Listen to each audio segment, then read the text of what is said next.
Maggie with Grassroots Dog Training. We are about to talk about science. Da, la, la, la, la. I love me some science. Yeah. John Oliver recently put out a video the other day talking about science, and that really got my wheels spinning. Look at that. It looks like I'm crazy.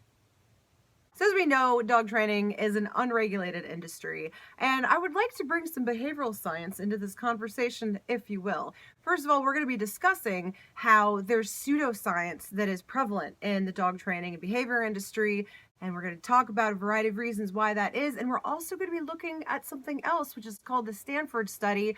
If you guys don't know what that is, feel free to pause this video right now and go check it out. Here we go, diving in the dog hole. I'm going in the dog hole. First thing to talk about is the term anecdotal evidence. Now, this is something that really needs to be discussed a lot more because I think a lot of trainers out there have misunderstood the difference between actual scientific evidence and what is called anecdotal evidence. We're going to talk a little bit about reactive dogs and aggression, especially because, as we all know, there's been a huge rise in the prevalence of both of those major issues with dogs, especially the last 15 years, about the same time that the scientific force-free pure positive movement swept up the tunnel of love and made its nice little nest in the industry and have actually prevented people from setting healthy boundaries with dogs. So naturally, dogs are being raised that are a lot more uncomfortable and not able to handle regular life situations. But approximately 6 of the major reactive dog books or programs or models that are followed by most pure positive people these days are in fact programs that are anecdotal and created based on the experience of one main dog in that trainer's life, and it's typically, lo and behold, their own personal dog. They will struggle for months or years trying to help their dog. They figure out some things that work for that dog and go, aha, I have science. This is scientific. Oh, I'm going to put a name and a label on it, and then I'm going to claim as a blanket statement that it is good for all dogs that have all different types of reactivity.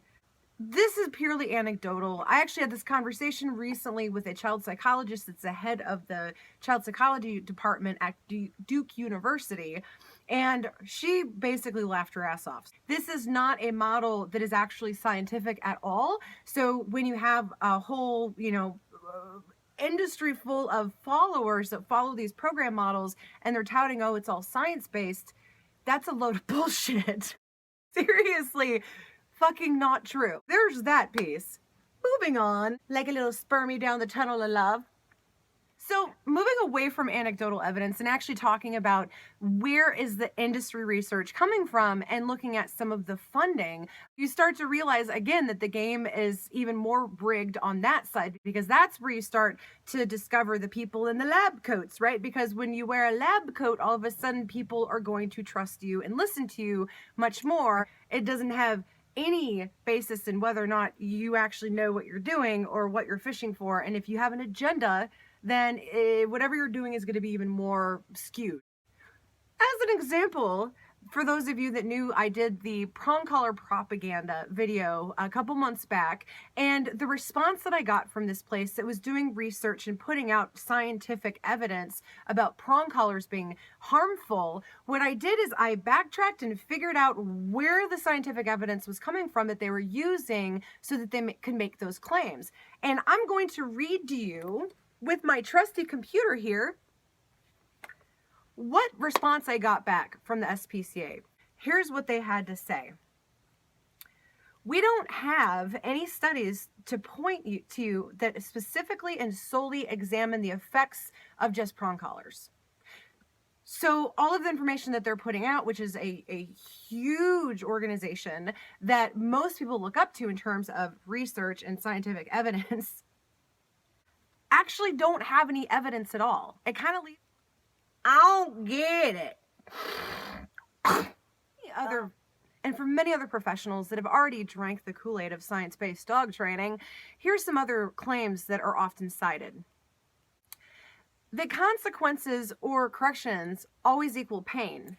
Now, this is a huge misconception that is really prevalent and constantly being hashed out time after time in conversations within the trainer wars. Learning can happen on a variety of levels. Just because you build in a consequence to something doesn't mean that an animal or any being, dog, cat, parrot, whatever, is automatically driven into what's called a fearful state or state of suppression, or even in a hyper-aroused state. There are things that can be done in dog training that are considered corrections, but they're much more along the lines of interrupters. At this stage in the game, there's many trainers, including tons of owners now these days, that are scared to death of even interrupting their dogs because they're afraid that it's going to be viewed as abuse in their dog's mind. And the appropriate alternative these days, gotta tell you, it looks an awful lot like nagging. I get that this stuff is supported, but at the same time, we're ready to delve a little bit deeper down the dog hole. You know, and another thing that is often cited to support this is all of B.F. Skinner's work that was done previously. Science and the questions you're asking need to be within context of the information you're trying to find out or being open to. So the unfortunate part is a lot of the science that is used to support a lot of this crap, this garbage basically, is based on completely different questions that was asked by B.F. Skinner. As an example, B.F. Skinner admittingly kept the pigeons that he used for many of his experiments at 3/4 of their body weight so that it was guaranteed that they would be overly motivated by food. So if you were really to take this to a T and do exactly what all of these things before you and researchers before you figured out, we would be starving our fucking dogs. You can't pick and choose which pieces of science that you actually want to keep. Go ahead and check out this clip from the John Oliver video the other day. There's a lot of research, though, that says actually having whole milk or having whole fat dairy products actually can help you lose weight. I think the way to live your life is you find the study that sounds best to you, and you go with that. No! In science, you don't just get to cherry pick the parts that justify what you were going to do anyway. That's religion. You're thinking of religion. That is what you're thinking of there.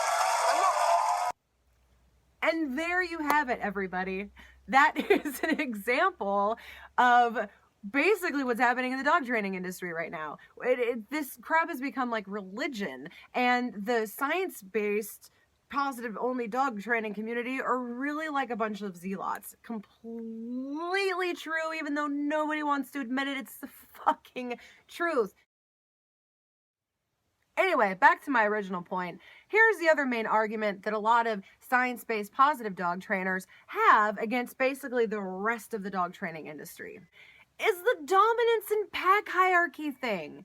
Here's the kicker on this one. That is the single most often prescribed to thing to combat the trainer wars. This is me throwing the shit back and forth, I guess, over the lines. That is the most often thrown or hurled insult towards any other trainers that they don't understand or agree with. The reason why it's so crazy is because most trainers these days know that dogs are really opportunistic, selfish little animals, just like the rest of us, by the way. There is no such thing as like this whole dominance pack, blah, blah, blah, although there is still a very real social dynamic that is going on under the surface, just like with people. So basically what that boils down to is still recognizing that there is such thing as social influence. Now, the Stanford experiment fascinatingly also kind of proved the idea of divide and conquer. Now, to really get down to the nuts and bolts of what's going on here in this divide between science-based dog training and the fucking rest of us being the ones that are typically in the trenches training messed up dogs that are kind of a result of the science-based community. I digress. Let's get back to the point, guys. They took a group of college-age normal males and they split them into two groups. One became prisoners and the other one became guards. Now, this experiment was to see what would happen if you divided into two obviously different groups, one that held some kind of self-deemed power and the other ones that were kind of being powerless, and put them in an environment with no rules, with no structure.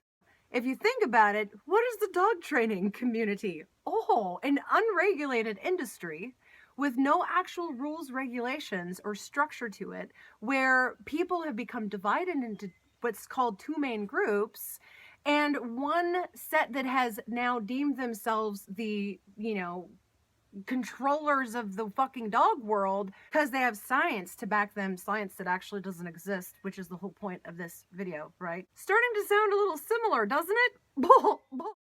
What happened was there became such an intense divide because those that had the flavor of power turned from normal people to complete and utter control freaks, where they were attacking and humiliating and all kinds of like terrible things towards the prisoners, which hadn't actually done anything wrong. It was like they lost sight of who they were because of the undertone and the social movements that started happening by just having those labels. When you delve into the dog training industry and the dog training community as a whole, you start to see some kind of similar type of scenarios play out where the science-based community will actually depict trainers that they don't understand, well, like this.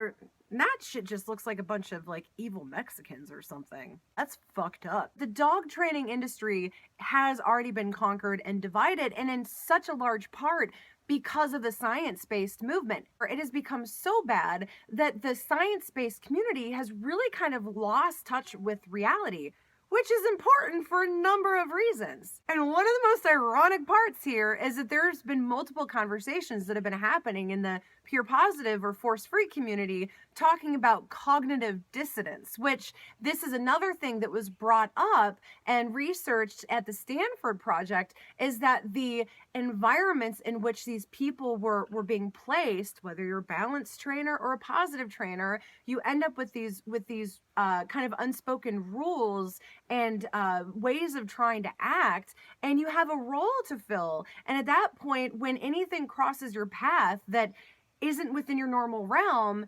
you're automatically focused on, okay, I need to protect this idea that I've been placed into. It's basically cognitive dissonance. So the ironic part is that the people that are preaching cognitive dissonance right now are actually the ones suffering from it the most. That's also called projection.